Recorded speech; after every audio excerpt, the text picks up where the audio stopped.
കുക്കറിൽ ചോറ് വെച്ചാൽ കുഴഞ്ഞു പോകുന്നെന്ന് പരാതി പറയുന്നവർക്ക് വേണ്ടിയുള്ള വീഡിയോ ആണിത്. ഈ രീതിയിലൊന്ന് തയ്യാറാക്കി നോക്കുകയാണെങ്കിൽ ഒട്ടും കുഴഞ്ഞു പോകാതെ ചോറ് കുക്കറിൽ വെച്ചെടുക്കാം. അതിനുവേണ്ടി നമുക്ക് ഏത് അരി വേണമെങ്കിലും എടുക്കാം. ഞാനിപ്പോൾ അരി എടുത്തതിന് ശേഷം അത് കുറച്ച് വെള്ളത്തിൽ കഴുകിയിട്ട് ഒരു 20 മിനിറ്റ് ഒന്ന് കുതിർത്ത് വയ്ക്കുന്നുണ്ട്. 20 മിനിറ്റിന് ശേഷം ഒരു 2 വെള്ളത്തിൽ കൂടി കഴുകിയതിന് ശേഷമാണ് ഇത് കുക്കറിലേക്ക് ഇട്ട് കൊടുക്കുന്നത്.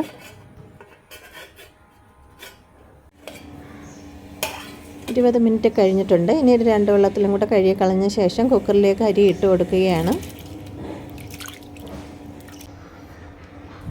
ഇതിൽ ചേർത്ത് കൊടുത്ത വെള്ളത്തിൻ്റെ അളവെന്ന് വെച്ചാൽ ഇപ്പം നമ്മൾ അരി കുതിർത്ത പാത്രത്തിൽ അരി കുതിർന്നതിന് ശേഷം എത്ര പൊക്കത്തിൽ അരി വന്നിട്ടുണ്ടോ ആ അളവിൽ 2.25 പാത്രം വെള്ളമാണ് ഞാൻ ഇതിലേക്ക് ചേർത്ത് കൊടുത്തത്.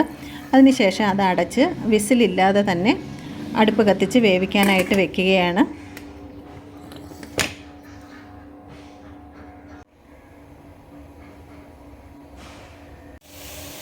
അതിനുശേഷം അത് തിളച്ച് നന്നായിട്ട് ആവി വെളിയിലോട്ട് വരുന്ന സമയത്ത്, നല്ല ശക്തമായിട്ട് ആവി വെളിയിലോട്ട് വരുന്ന സമയത്ത് വിസിലിട്ട് കൊടുക്കുക. വിസിലിട്ടതിന് ശേഷം അന്നേരം തന്നെ ഫ്ലെയിം അങ്ങ് ഓഫ് ചെയ്യാവുന്നതാണ്. ഇനി ഇതിലെ പ്രഷറെല്ലാം നന്നായിട്ട് പോയതിന് ശേഷം വിസിലൂരി മാറ്റുക. വിസിലൂരി മാറ്റിയതിന് ശേഷം കുക്കർ തുറന്ന് നോക്കുമ്പോൾ അരി പകുതി വെന്തതായിട്ട് കാണാം. ഇനി ഒരു പകുതി വേവും കൂടെ ആവുകയാണെങ്കിൽ കറക്റ്റ് ചോറ് വെന്ത് കിട്ടും, ഒട്ടും ഒട്ടിപ്പിടിക്കാതെ. ഇതിപ്പം പകുതി വേവായിട്ടുണ്ട്. ഇനി അത് കുക്കർ അടച്ച് ഒന്നും കൂടെ ഇതുപോലെ വിസിലിടാതെ വെക്കണം. ഇതിനിപ്പോൾ ഒന്നും കൂടി അടുപ്പ് കത്തിച്ച് വെക്കുകയാണ്. വിസിലിടാതെ തന്നെയാണ് വെക്കുന്നത്.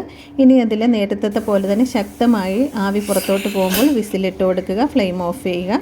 ഇനി ഇതിൽ പ്രഷറെല്ലാം നന്നായിട്ട് പോയി കഴിയുമ്പോൾ കുക്കർ തുറന്ന് നോക്കാവുന്നതാണ്. ഇതിപ്പോൾ നന്നായിട്ട് പ്രഷറെല്ലാം പോയി കുക്കർ തുറന്ന് നോക്കിയപ്പോൾ കറക്റ്റായിട്ട് തന്നെ ചോറ് വെന്ത് കിട്ടിയിട്ടുണ്ട്. ഒട്ടും കുഴഞ്ഞു പോവുകയോ ഒട്ടിപ്പിടിക്കുകയോ ഒന്നും ചെയ്തിട്ടില്ല. ഏതരി വേണമെങ്കിലും ഈ രീതിയിൽ തയ്യാറാക്കി എടുക്കുകയാണെങ്കിൽ കറക്റ്റ് ഒട്ടും ഒട്ടിപ്പിടിക്കാതെ ചോറ് കിട്ടുന്നതാണ്. ചില അരിക്ക് വേവ് കൂടുതലായിരിക്കും, ചിലതിന് കുറവായിരിക്കും. വേവ് കുറഞ്ഞതാണെങ്കിൽ ഒറ്റ പ്രാവശ്യം ഇതേപോലെ വെച്ചാൽ മതി. അതല്ല വേവ് കൂടിയതാണെങ്കിൽ 2 പ്രാവശ്യമൊക്കെ ഇങ്ങനെ തയ്യാറാക്കുകയാണെങ്കിൽ കറക്റ്റ് വെന്ത് കിട്ടും. ചില അരി അതിലും വേവ് കൂടുതലുള്ളതുണ്ട്. അങ്ങനെയാണെങ്കിൽ ഇതൊരു 3 പ്രാവശ്യം ഈ നേരത്തെ കാണിച്ച പോലെ 3 പ്രാവശ്യം ചെയ്യുക. അതിനുശേഷം ഊറ്റിയിട്ട് അത് റെഡിയാക്കി എടുക്കുക. ഇതിപ്പോൾ നന്നായിട്ട് ചോറ് വെന്ത് കിട്ടിയിട്ടുണ്ട്.